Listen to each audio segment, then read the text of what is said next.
जय हिंद। एक बार फिर से आप सभी का वयम जीएस रिसर्च सेंटर पर स्वागत है। आज है 25 अप्रैल। तो 25 अप्रैल को बनने वाले जितने भी महत्वपूर्ण करंट हैं उनको हम इस वीडियो में डिस्कस करते हैं और लास्ट में आपको पिछले वीडियो का क्विज कराया जाएगा जिसमें आप लोगों को प्रश्न दिया रहेगा। वीडियो को रोको, आप लोगों को आंसर अपना कमेंट करना रहेगा। चलिए, तो सबसे पहला प्रश्न यहाँ पर दिया गया है, हाल ही में जारी यूनिकॉर्न क्लब में भारत किस स्थान पर है? तो हाल ही में जारी यूनिकॉर्न क्लब में भारत दूसरे स्थान पर है, जबकि पहले स्थान पर कौन है? तो यूएसए है। कौन है? यूएसए है। तो हाल ही में जारी यूनिकॉर्न क्लब में प्रथम स्थान यूएसए का है और दूसरा स्थान भारत का है। तो भारत में उभरते हुए 32 उभरते हुए यूनिकॉर्न कंपनियां बनी हैं, जबकि चीन में कितना? 27 यूनिकॉर्न कंपनियां बनी हैं। भारत में कितना? 32, चीन में 27। जबकि प्रथम स्थान पर कौन सा देश बताया गया आपको? यूएसए। अमेरिका का प्रथम स्थान है यूनिकॉर्न क्लब में उभरती फैक्ट्रियों की, कंपनियों की। अगले प्रश्न पर चलते हैं, हाल ही में कौन मेंस कंपाउंड आर्चरी टीम ने वर्ल्ड कप स्टेज वनडे में गोल्ड मेडल जीता है? तो अपना देश भारत। और भारत हराया किसको है? फ्रांस को। तो हाल ही में मेंस कंपाउंड आर्चरी टीम ने वर्ल्ड कप स्टेज वनडे में फ्रांस को हराकर गोल्ड मेडल जीता है। तो बात आई है फ्रांस। फ्रांस की राजधानी क्या है? पेरिस। पेरिस किस नदी के तट पर स्थित है प्यारे बच्चों? तो पेरिस फ्रांस का एक शहर है जो राजधानी के रूप में है और यह शीन नदी के तट पर स्थित है। किस नदी के तट पर स्थित है? शीन नदी के तट पर स्थित है। भारत की बात आई है तो आइए थोड़ी सी बात कर लेते हैं। भारत में तटीय राज्यों की संख्या कुल कितना है?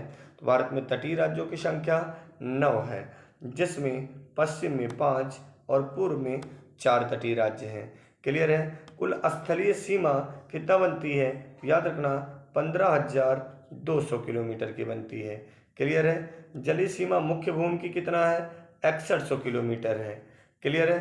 टोटल कितना है? तो 7516। मुख्य भूमि का बोलेगा तो 1600 बोलेंगे, 6100 बोलेंगे। क्लियर है?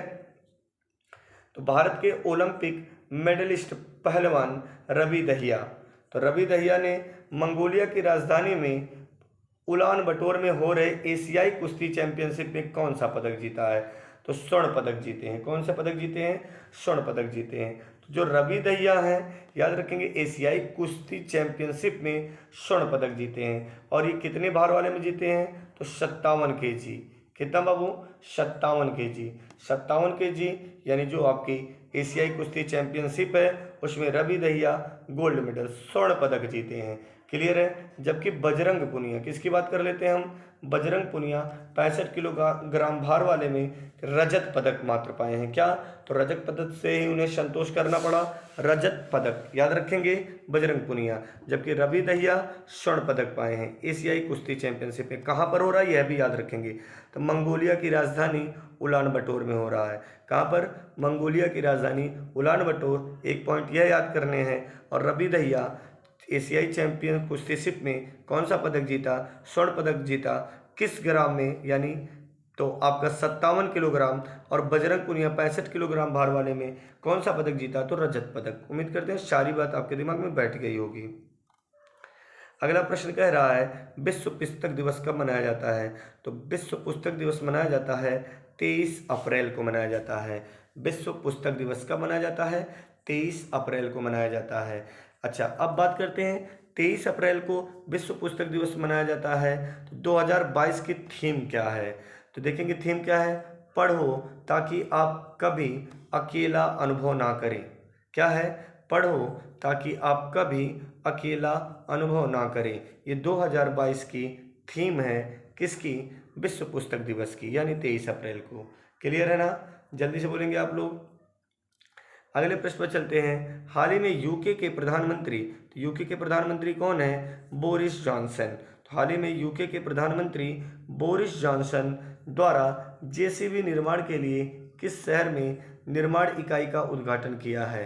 तो बोरिस जॉनसन ने बड़ोदरा में निर्माण इकाई का उद्घाटन किया है। किसके लिए? जेसीबी निर्माण के लिए। तो कहाँ पर? बड़ोदरा में। कहाँ पर? बड़ोदरा में। क्लियर है? याद रखेंगे सभी लोग। अगला प्रश्न कह रहा है, हाल ही में इंटरनेशनल डेयरी फाउंडेशन ने सितंबर 2022 में वर्ल्ड डेयरी समिट का आयोजन किस देश में करेगा? तो आपका जवाब हो जाएगा भारत। तो याद रखेंगे, इंटरनेशनल डेयरी फाउंडेशन ने सितंबर 2022 की बात किया है। अच्छा, अगर बात कर लिया जाए पूरे विश्व में सबसे अधिक दुग्ध उत्पादन कहाँ पर होता है, तो पूरे विश्व में सबसे अधिक दुग्ध उत्पादन भारत में होता है। किस प्रकार का दूध सबसे अधिक भारत में होता है? तो भैंस। पूछा जाएगा भैंस के उत्पादन में सर्वाधिक यानी सबसे अधिक किस देश में भैंस के दूध का उत्पादन होता है? तो भारत। लेकिन अगर पूछ लिया जाए गाय के दूध का उत्पादन सर्वाधिक कहाँ पर होता है, तो आपका जवाब हो जाएगा यूएसए। कहाँ पर बाबू? यूएसए में। तो गाय के दूध का उत्पादन सर्वाधिक यूएसए, जबकि भैंस के दूध का सर्वाधिक उत्पादन कहाँ पर बाबू? भारत में। और पूरे विश्व में सबसे अधिक दूध का उत्पादन, तब भी जवाब देंगे भारत। तो क्लियर है, इंटरनेशनल डेयरी फाउंडेशन ने सितंबर 2022 में वर्ल्ड डेयरी समिट का आयोजन कहाँ पर करेगा? तो अपने देश भारत में करेगा। Clear point. हाल ही में दुनिया के सबसे बड़े शाबर अभ्यास की मेजबानी कौन करेगा? तो आपका जवाब हो जाएगा सबसे अधिक यानी शाबर अभ्यास की मेजबानी कौन सा देश करेगा? सर्वाधिक क्या बात कर रही है, सॉरी, एस्टोनिया। कौन करेगा? एस्टोनिया। Clear point. आगे हम बात करते हैं, हाल ही में किसे नई वैश्विक शांति दूत 2022 के लिए चुना गया है? तो अच्छा प्रश्न है, अक्सर बनता है। तो नई वैश्विक शांति दूत 2022 के लिए किसे चुना गया है? तो बबीता सिंह को चुना गया है। किसे चुना गया है? नई वैश्विक शांति दूत 2022 के लिए बबीता सिंह को चुना गया है। क्लियर है, यहीं से कल आपका क्विज कराया जाएगा, याद रखेंगे। तो हाल ही में किस राज्य सरकार ने अंतर्राष्ट्रीय डाटा केंद्र स्थापित करने के लिए निक्सी सीएससी के साथ समझौता किया है? तो आपका जवाब हो जाएगा त्रिपुरा। याद रखना, त्रिपुरा एक ऐसा देश है। सबसे पहले एक बार प्रश्न पुनः रिपीट कर दूं ताकि माइंड में सेटअप हो जाए पूर्ण रूप से। तो किस राज्य सरकार ने अंतर्राष्ट्रीय डाटा केंद्र स्थापित करने के लिए निक्सी सीएससी के साथ समझौता किया है? तो त्रिपुरा। तो बात करते हैं त्रिपुरा। तो याद रखेंगे, यह एक ऐसा देश है जो बांग्लादेश से 3 तरफ से घिरा हुआ है। कितनी तरफ से घिरा हुआ है? बांग्लादेश से 3 तरफ से घिरा हुआ है त्रिपुरा। तो बात करते हैं, जो त्रिपुरा है राजधानी क्या है? अगरतला। क्या है? अगरतला। यह पूर्वोत्तर राज्य में स्थित है। कहाँ पर है? पूर्वोत्तर राज्य। जो 7 सिस्टर्स है उसी में से एक राज्य यह भी है। Clear point. तो बांग्लादेश से 3 तरफ से घिरा हुआ राज्य कौन सा है? त्रिपुरा। क्लियर है। तो निक्सी सीएससी के साथ समझौता कौन सा राज्य कर रहा है? किसे? अंतर्राष्ट्रीय डाटा केंद्र स्थापित करने के लिए। तो त्रिपुरा। याद रखेंगे आप लोग। हाल ही में भारतीय वायुसेना ने सुखोई लड़ाकू विमान से किस मिसाइल का सफल परीक्षण किया है? तो हाल ही में भारतीय वायुसेना ने सुखोई लड़ाकू विमान से ब्रह्मोस मिसाइल का सफल परीक्षण किया है। किसका? ब्रह्मोस मिसाइल का। Clear point. किसने किया? भारतीय वायुसेना। तो हाल ही में भोपाल में अखिल भारतीय पुलिस विज्ञान कांग्रेस का उद्घाटन किसने किया?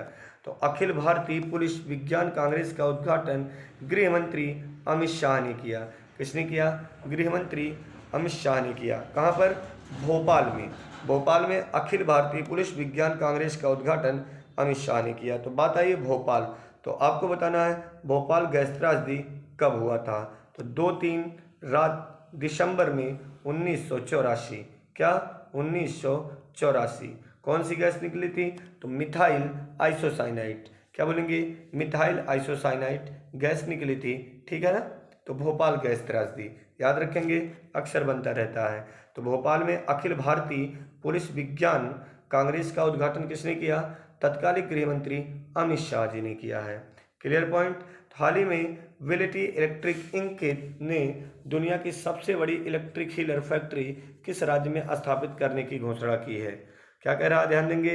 हाल ही में विलिटी इलेक्ट्रिक इंक ने दुनिया की सबसे बड़ी इलेक्ट्रिक हीटर फैक्ट्री किस राज्य में स्थापित करने की घोषणा की है? तेलंगाना। बात करेंगे तेलंगाना की। तो तेलंगाना की राजधानी क्या है? आप लोग कमेंट करेंगे। तेलंगाना कब अलग हुआ यह भी आप कमेंट करेंगे। 2 जून 2014। किससे? आंध्र प्रदेश से। Clear point. आइए इन 4 प्रश्नों का आंसर आप लोगों को कमेंट करना है। वीडियो को पॉज करके सबसे पहले आप लोग आंसर देने का प्रयास करेंगे, उसके बाद आपको बताया जाएगा। चलिए, पहला प्रश्न, सैन्य अभ्यास का महानिदेशक नियुक्त किया गया है। तो उम्मीद करते हैं आप लोग अपना आंसर कमेंट कर चुके होंगे। तो सैन्य अभ्यास का महानिदेशक नियुक्त किया गया है जनरल मनोज कुमार कटियार को। क्लियर है, उम्मीद करते हैं शहीदी होंगे। अगला प्रश्न है, आप लोग वीडियो को पॉज कर लेंगे। अंतर्राष्ट्रीय क्रूज सम्मेलन 2022 कहाँ पर हुआ है? तो यह भी उम्मीद करते हैं आप लोगों का जवाब आ चुका होगा, मुंबई में। कहाँ पर प्यारे बच्चों? मुंबई। क्लियर है। अगर हम अगला बात करते हैं तो ध्यान रखिएगा, अगला प्रश्न यहाँ पर क्या कह रहा है, आईपीएल में तीसरा शतक लगाने वाले पहले बल्लेबाज कौन से बन गए हैं? तो जॉस बटलर। 2022 में आईपीएल में तीसरा शतक लगाने वाले जॉस बटलर। तो बात करते हैं जॉस बटलर किस टीम के हैं? तो राजस्थान रॉयल्स। यह पहला शतक किसके खिलाफ लगाए थे? तो मुंबई के खिलाफ लगाए थे। क्लियर है ना। आइए अगला प्रश्न आप लोग कमेंट करेंगे, नीति आयोग के नए उपाध्यक्ष किसे बनाया गया है? तो नीति आयोग के नए उपाध्यक्ष के रूप में सुमन बेरी हैं। कौन है? सुमन बेरी। इन्होंने किसका स्थान लिया है? तो राजीव कुमार का। राजीव कुमार ने अभी हाल ही में त्याग दे दिया है, ठीक है ना। अब उसके बाद हम बात करते हैं अगर नीति आयोग के प्रथम उपाध्यक्ष, तो अरविंद पनगड़िया। उम्मीद करते हैं आपको बहुत मजा आया होगा। आप लोग वीडियो को शेयर करना ना भूलें। Best of luck.